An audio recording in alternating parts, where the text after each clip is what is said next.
Escudriñando las Escrituras con Ezequiel Rueda. Escudriñad las Escrituras, porque a vosotros os parece que en ellas tenéis la vida eterna. Bienvenidos a su programa Escudriñando las Escrituras. Yo soy el pastor Ezequiel Rueda. Nos es grato tenerles. Vamos a escudriñar un tema que nos va a ayudar notablemente en el crecimiento cristiano. ¿Cuál es la clave de la unidad? Encontramos a un Pablo muy preocupado por la unidad de la iglesia. Ese es su tema central en un libro, Efesios. Y tenemos un pastor que nos ha acompañado siempre, es nuestro director de comunicación de la Unión Colombiana del Norte, el pastor Gabriel Moreno. Pastor, bienvenido. Pastor, qué gusto. Un gusto estar con usted y también con todos ustedes a través de los celulares, de las tabletas, de los computadores, compartiendo este lindo mensaje de esperanza, de escudriñando, estudiando, aprovechando, alimentándonos con la palabra. Así es, pastor, y gracias por colaborarnos con esa difusión. Pastor, en términos generales, la importancia del estudio de este tema. Bueno, tanto ese tema como todos los temas bíblicos, pastor, son de vital importancia para todos nosotros. Así que los animamos a diariamente sacar ese espacio, antes de las actividades del día, antes de las carreras, pasar un momentito escudriñando, aprendiendo. Porque así como el minero al buscar en medio de la roca encuentra o la esmeralda o el oro o ese metal precioso, créame que si sacamos el tiempo de escudriñar, de buscar, encontraremos tesoros maravillosos para la familia, para la iglesia y para todo lo que tiene que ver con nuestra vida. Así que ese tema es bien especial, pastor, el que estamos tratando hoy. Pero me gusta mucho la figura del minero, porque las preciosas vetas, el metal precioso, las piedras preciosas están en el fondo, ¿no? Hay que escudriñar. No están a la vista. Y de hecho también se nos habla hoy de la clave de la unidad. Cuando yo utilizo la palabra clave es para proteger algo. Así es, normalmente, correcto. El correo electrónico, la clave para sacar dinero de nuestra tarjeta del banco, tiene una clave. Y a veces más de una. Nos piden una clave para una cosa y para el mismo servicio bancario se nos tienen dos claves para confirmar que es la persona. Normalmente cuando hay una clave es porque esa clave está protegiendo algo que es muy valioso, algo que es muy importante. Usted tal vez, los que nos tienen alarmas en sus casas, tienen unas claves para armar o desarmar las alarmas. ¿Y por qué se colocan esas alarmas? ¿Para qué se utilizan? Para proteger, ¿cierto? Porque hay algo muy especial que se está guardando. Solo que con el tema de las claves hoy en día y con tantas claves del correo... Olvidamos a veces. Empieza uno y esta clave, pienso, pastor, que no hay que olvidarla, ¿no? Porque es la clave de la unidad. Que se nos olvide el resto, la del banco si quiere, la del correo, pero que no se vaya a olvidar la que vamos a poder descubrir hoy, escudriñar a través de este estudio maravilloso que tenemos en nuestro folleto de Escuela Sabática. Pastor, y se ha tomado un libro de Efesios, una carta del apóstol Pablo, que nos revela que Dios quiere la unidad de la iglesia, pero también quiere unir la iglesia de la tierra con la iglesia del cielo. Así es, Dios es un Dios que siempre ha buscado la unidad de Él con el ser humano. Y también vemos que no solo de nosotros con Él, sino que en la misma naturaleza todo hace parte de un sistema, está unido. Por eso se habla a nivel de biología de los ecosistemas, ¿no? Donde hay un montón de animalitos, de plantas, que a veces cuando se sustrae uno de ellos, hay un colapso. Claro. Esos días se escuchaba acerca de las ovejas, que si las abejas fueran exterminadas o no existieran, estaríamos en serios problemas los seres humanos, porque el medio ambiente nuestro sufriría. O sea, todo está ligado. Dios es un Dios que cuando ha hecho algo lo ha hecho con un propósito, con un plan. Y al crearlo a usted, al regalarle esa familia, al llevarlo a trabajar a esa compañía, al tenerlo estudiando en esa universidad, en ese colegio, Dios tiene un plan de unificación, un plan de unidad, un plan de bendición. Pastor, y cuando miramos al apóstol Pablo, él dice que con ese propósito, ese plan que Dios tiene, Dios nos ha bendecido con toda bendición espiritual. Pues me llama la atención el texto que se nos ha ofrecido como un texto sugerente para memorizar, para recordar. Correcto. Dice, dándonos a conocer el misterio de su voluntad, según su beneplácito, el cual se había propuesto en sí mismo, de reunir todas las cosas en Cristo. Voy a hacer una pausa allí. Eso está en Efesios 1, capítulo 9. Dice que nos quiso dar a conocer el misterio de la voluntad de Dios. O sea, ¿cuál es la voluntad de Dios? ¿Cuál es el plan de Dios? Y aquí se nos habla que se había propuesto en sí mismo reunir todas las cosas en Cristo. O sea, la unidad. El plan de Dios es volver a reunirnos alrededor de Él en bendición y el centro de esa unión es Cristo. Dice, para unir en Cristo todas las cosas. Y pastor, es todo un mensaje de esperanza porque el pasaje dice que Dios nos escogió, nos predestinó y nos adoptó también. Cuando hablamos de predestinar, cuando no lo entendemos bien, claro. Hay gente que dice, wow, ¿cómo así? La predestinación, o sea que ya algunos están predestinados a salvarse y otros a perderse. Alguien me lo dijo un día. Sí, decía, sí. ¿yo para qué me estreso? Así. Decía, ¿yo para qué me estreso con temas espirituales? Y el que se va a salvar, se va salva. a salvar. Y el que se va a perder, se va a perder. Así que eso, no, lo que el texto quiere decir es que en el plan de Dios, el plan original, Dios nos ha dado a todos la posibilidad de ser salvos. O sea, la predestinación entonces para la salvación. Solo que en el plan de Dios también, que es un regalo maravilloso, decidió darnos libertad. Y en esa libertad donde ha radicado para muchos un inconveniente en su salvación, y es que la han utilizado mal. Y entonces se han alejado de ese plan original de Dios, de esa predestinación de Dios para vida eterna, para felicidad.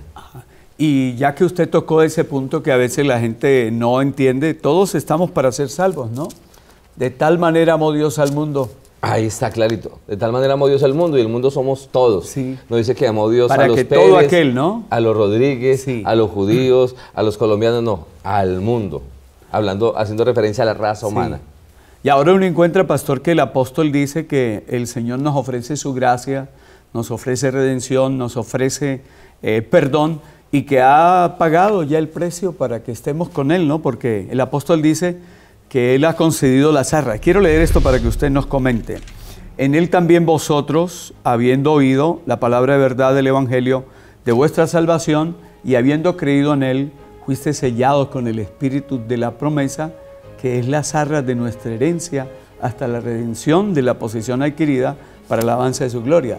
O sea, Dios ya pagó anticipadamente para que seamos salvos todos. Así es, dio la garantía. Esas arras son esa garantía, ese primer pago que garantiza que se va a cumplir la segunda parte del trato, del acuerdo. Dios ya lo pagó. O sea, ya Dios hizo todo para que nosotros podamos estar en el reino de los cielos.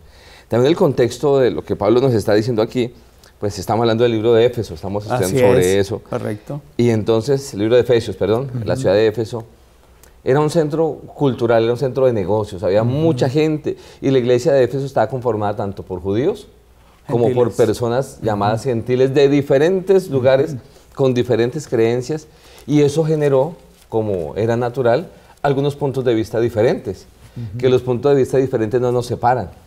En lo personal creo que antes nos enriquecen y nos ayudan a conocer las cosas de una manera diferente, Claro. a aprender a hacer las cosas de una forma diferente. Y pues la iglesia, a raíz de esa diversificación de miembros que tenía, estaba generando algunas situaciones de discordia a raíz de eso, y cuando no sabemos manejar las diferencias, se puede presentar lo mismo. Y ahí viene el mensaje entonces, pastor, importante, que dice que Él vino y derribó el muro. Cuando aparece la expresión derribar el muro, es bueno entender el contexto. El templo de Jerusalén, que era el orgullo del pueblo judío, tenía en uno de sus compartimentos, en uno de sus espacios, un muro, y ese muro decía, hasta aquí pueden llegar los que no son judíos de nacimiento, los que no son judíos practicantes, los que no son judíos aceptados por los rabinos. Y entonces, quien no era judío nacido, sino que era o un visitante o era un judío que estaba comenzando o por adopción, llamaban ellos también, él solo podía llegar hasta un punto. No lo dejaban pasar. No lo dejaban pasar, y había una advertencia o pena de muerte. O sea, no era, y era solamente con pena de muerte, correcto. Entonces, de hecho, al apóstol Pablo se le acusó cuando fue con uno de sus compañeros de servicio. Así es. Creo que el nombre era Trófimo, si no estoy mal. Lo acusaron de haber traspasado ese muro. Ese paso. Entonces, y lo están acusando de una manera fuerte. Cuando Pablo habla de la derribación del muro, se refería a ese muro. Correcto. O sea, ya no hay más diferencias. Y se nos pone a pensar algo interesante. Todos somos iguales delante de Dios. Así es. Sin importar el carro que tengamos, la cuenta bancaria, con cuánto recurso económico esté allí, la educación que hayamos tenido, son dones y talentos que Dios nos ha dado, pero que en esencia todos somos iguales para salvación, y ante los ojos de Dios nadie es más que otra persona. Tenemos dones diferentes, habilidades diferentes, pero no somos ninguno superior al otro. El único superior, el único mayor es Dios, es Cristo. Entonces aquí vemos la importancia de la vida, muerte y resurrección de Jesús. El gran nivelador de la cruz ha hecho que todos seamos iguales, ¿no, pastor? Pastor, dentro de esto, el énfasis, la clave es en Cristo, en Él, con Él. Hablemos de ese punto. Bueno, de hecho, se nos habla de Efesios 1, del 3 al 14, de las bendiciones que recibimos en Cristo. En Cristo, correcto. O sea, las bendiciones que tú y yo recibimos no es porque seamos muy queridos, muy buenas gentes, más consagrados que el resto. Toda bendición que recibimos es porque hemos buscado a Cristo como Salvador. Es porque Cristo ha intercedido por nosotros. Y es en Cristo que recibimos aquellas bendiciones de las que se habla allí, de la tolerancia, del amor. Solamente en Cristo podemos recibir eso. El ser humano no es dado a dar amor. Le llamamos amor a ciertos sentimientos y emociones. Pero realmente el amor es el fruto de una relación con Cristo. Ahí aprendemos a tolerar. Ahí aprendemos a entregarnos sin esperar nada a cambio. Antes de eso, siempre que damos algo estamos esperando que voy a recibir. A ver qué nos van a dar, ¿no? Yo ayudo a este, pero no a este, porque es que este puede, el otro puede. Pastor, unidad en un cuerpo. Qué importante esa figura, ¿no? Somos un cuerpo y una cabeza que es Cristo. Todo, siempre, yo soy feliz leyendo la Biblia, leyéndola porque cada vez que Dios utiliza una analogía o utiliza algo para ilustrar, lo hace de una manera perfecta. Y cuando habla del cuerpo, el cuerpo es armonioso, nuestro cuerpo funciona de manera tan especial. Hace un tiempo vi un documental de un canal muy reconocido que hablaba de las supermáquinas del mundo y mencionaba precisamente el cuerpo humano como una supermáquina que todavía los científicos no alcanzan a describir la perfección, y cada partecita del cuerpo es importante. Hace un tiempo alguien tuvo un accidente y perdió el dedo pequeño de su mano, y visitándolo me decía, bueno, gracias a Dios fue el dedo pequeño, me decía él. No fue un dedo tal vez que utilizó para escribir. Luego de unos días volví a visitarlo, me encontré con él y le dije, ¿cómo vas con lo del dedo? Y me decía, oiga, pastor. ¿Ahora sí lo siente, que lo necesita? Me doy cuenta de que todo lo que Dios hace es perfecto. Él trabajaba también y le tocaba hacer algún trabajo manual. Y me decía que al tener la falta de ese dedo, no era lo mismo para hacer presión. Para hacer fuerza, quedaba un espacio y no daba igual. Las cejas, las pestañas, que a veces uno dice, es para encrespárselas, es para delineárselas. No, tiene la funcionalidad de salud, de higiene en nuestro cuerpo. Así que de la misma forma, en la iglesia todos tenemos una parte importante que hacer y no es de manera separada. Así como el cuerpo es en conjunto, uno no ve el brazo por un lado caminando y viniendo cada 3 meses a unirse con el cuerpo. De la misma manera todos tenemos dones y talentos que, guiados por Dios, nos va a permitir tener salud espiritual dentro de la iglesia, que haya un cuerpo que pueda moverse, que pueda actuar de manera organizada, de manera juiciosa, de tal manera que traiga beneficio. O sea, cuando el cuerpo se mueve bien, se beneficia, porque el cuerpo cuando no se mueve bien se empieza a atrofiar. Lo mismo con la iglesia. Pastor, y en ese cuerpo tenemos una cabeza y ese es Cristo. Entendemos por lo que dice la Escritura que no podemos experimentar la unidad a menos que estemos conectados con Él, que es el centro de control, ¿no? Ahí está, de nuestra cabecita salen los mensajes, las órdenes para controlar absolutamente todo el organismo, el estómago, los pies. Si yo vamos a mover los pies, que si puedo mover levantar el pie, a bajarlo, eso se genera por una orden en la cabeza, en nuestro cerebro. Cuando la Biblia nos dice que Jesús es la cabeza, es porque de allí, si nos centramos en Jesús, vamos a tener de tal manera un pensamiento que nos va a permitir movernos de manera saludable, de manera adecuada también. También el cuerpo nunca va a hacer algo en contra de sí mismo. Se nota que cuando alguien se va a golpear, ve que viene un muro o se cae, viene normalmente tu reflejo rápido, la parte del cuerpo más, por decirlo así, fuerte, a proteger las partes más sensibles. Lo mismo pasa en el cuerpo.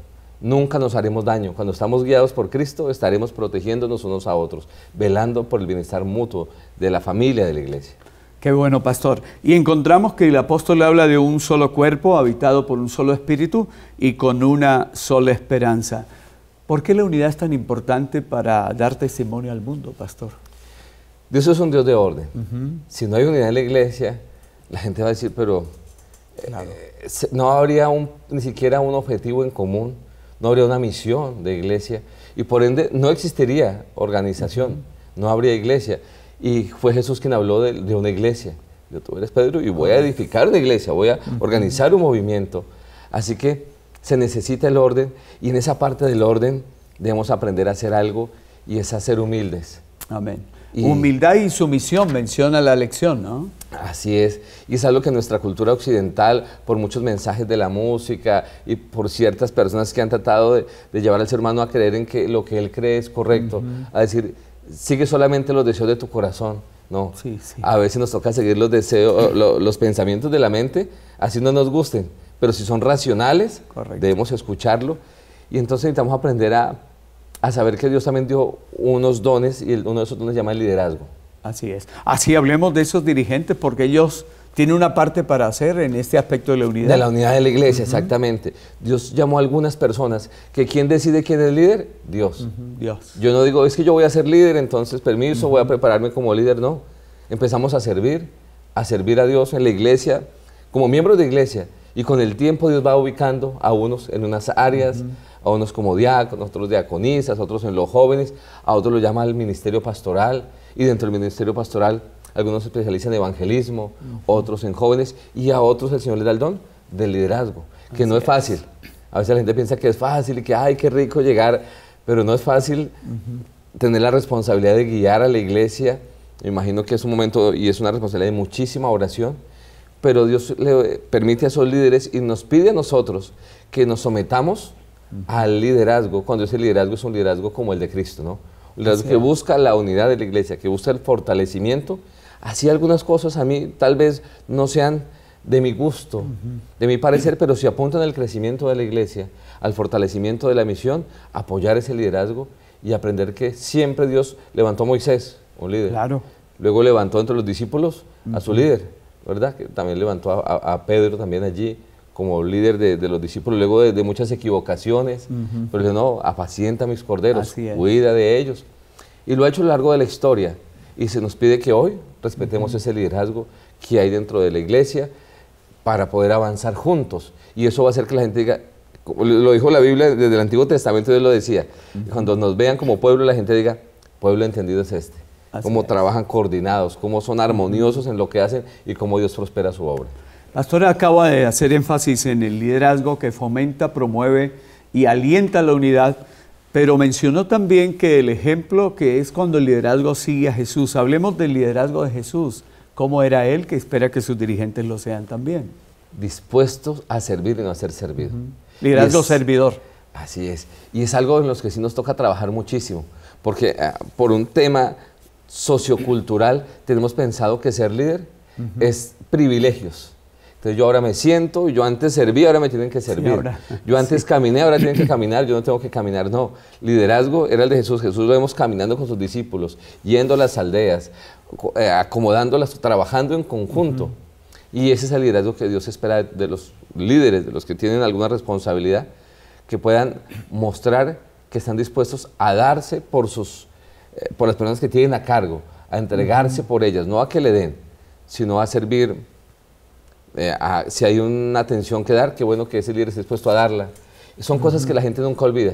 Una vez que estaba en una actividad de la iglesia y me recuerdo mucho que un hermano, me senté a charlar con él un ratito y me dijo, pastor, ¿usted ya vio a fulano? Era mi presidente de ese entonces de la asociación.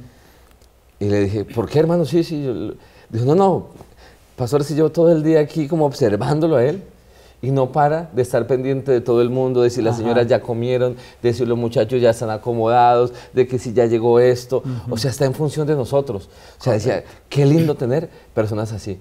Y cuando somos líderes de esa línea, créame que tendremos un grupo de hermanos que va a estar dispuestos a apoyarnos y se van a sentir amados, acompañados, y seremos una iglesia cada día más poderosa en el trabajo misionero. Qué importante estos enfoques de la Escritura, de hablar de dirigentes de la iglesia, porque somos una comunidad de fe, no somos aislados, no somos individuos solos, ¿no? Así es, Dios nos creó como esa comunidad maravillosa de ayuda mutua para el crecimiento, pero también para la predicación. Es bueno que tengamos claro, hermano, también que para el trabajo misionero no es labor de los pastores, de los evangelistas, es un trabajo de todos, en armonía. Desde los niños, los jóvenes, los mayores, todos tenemos el lindo privilegio de participar en esta labor que mientras trabajamos en función de otros nos va uniendo, porque vamos conociendo dones y talentos, que fulano, ay, no sabía que el hermano cantaba tan bien, que tal persona era tan buena, para generar amistad alrededor de Cristo. Entonces el trabajo misionero fomenta la misma unidad de la iglesia en pos de Cristo, ya que antes de salir a la labor misionera, lo primero que hacemos es orar, pedir a Dios que nos guíe, que nos dirija, que nos enseñe cómo hacer su trabajo. Pastor, y todo esto no es solamente teórico, ni conocimiento académico o intelectual, relaciones en Cristo. Es necesario saber cómo nos relacionamos con los demás. Y el secreto y la clave, estamos hablando de la clave de la unidad, la clave está en mirar a Jesús todos los días. Así es. Si tú y yo miramos a Jesús, tendremos el trato hacia los demás que tenía Jesús. Y cuando yo miro en la Biblia, siempre que Jesús aparecía, eran centenares de personas que querían escucharlo, verlo, dialogar con Él, experimentar la relación con Él, porque era amor, era servicio. Y la gente veía que Él los trataba buscando su bienestar, siempre tratando de servirles, de suplir sus necesidades. Y cuando hagamos eso, nuestras relaciones interpersonales con la esposa, con los hijos, con la iglesia, con la familia, generar un entorno armonioso, de alegría, de gozo, de unidad. Porque el apóstol en el capítulo 5 de Efesios habla de la relación entre esposos, entre padres e hijos y entre empleados y empleadores, ¿no? Así es, porque tiene que ver con relaciones y el reino del cielo es eso. Y vamos a estar allá con la ayuda de Dios relacionados por la eternidad. Así que, apreciados hermanos y amigos, la clave, mire, esta clave nos la regala el Señor hoy, es maravillosa. Vuelvo y repito, que se nos olviden todas menos esta. Pasar diariamente un momento concentrados, observando a Jesús y pidiéndole que nos ayude a imitarlo, a ser discípulos verdaderos de Él. Y cuando eso pase, tendremos una familia más unida, y una familia más unida trae como resultado una iglesia más unida. Y si somos un buen ejemplo para la sociedad, tendremos un país más unido, una sociedad diferente. Pastor, en este tiempito que nos queda, se menciona que en cierta medida la unidad de la iglesia depende de la unidad del hogar. Tal cual. En la iglesia somos el reflejo de lo que somos. Lo que pasa en la casa, ¿no? Hay otra cosa que ayude más a la unidad de los miembros de la iglesia que un hogar con hijos obedientes, dispuestos a obedecer a sus padres, porque esa sumisión a la autoridad se verá reflejada en la iglesia también para los planes y trabajos misioneros de la iglesia. Pastor, y otro punto aquí en estos últimos segundos es la importancia de estar conectados permanentemente en Cristo, porque esa frase, estar en Cristo. Estar conectados, si no nos conectamos con Jesús, va a pasar algo. Jesús dijo, yo soy la vid, vosotros los pámpanos. Separados de mí, absolutamente nada podéis hacer. ¿Quién trae todos los alimentos, los nutrientes a la frutita que está al fruto? Es la planta. Conectados con Jesús, todos los días y a toda hora. Ese es el secreto, apreciado amigo. No pierdan ni un solo día la linda posibilidad de conectarse con el Creador del universo. No olvidemos que el gran propósito de Dios es reunir la familia de la tierra con la familia del cielo, y gracias a la vida, muerte y resurrección de Jesús es posible. Que Dios nos bendiga. Pastor, gracias. Gracias a usted, pastor, muy amable. Un abrazo a todos, bendiciones. Les esperamos la siguiente semana. Hacemos nuestros ojos,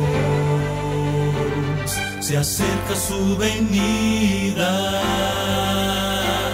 Se oyen ya los pasos del Rey que se aproxima. La tarea aún nos queda.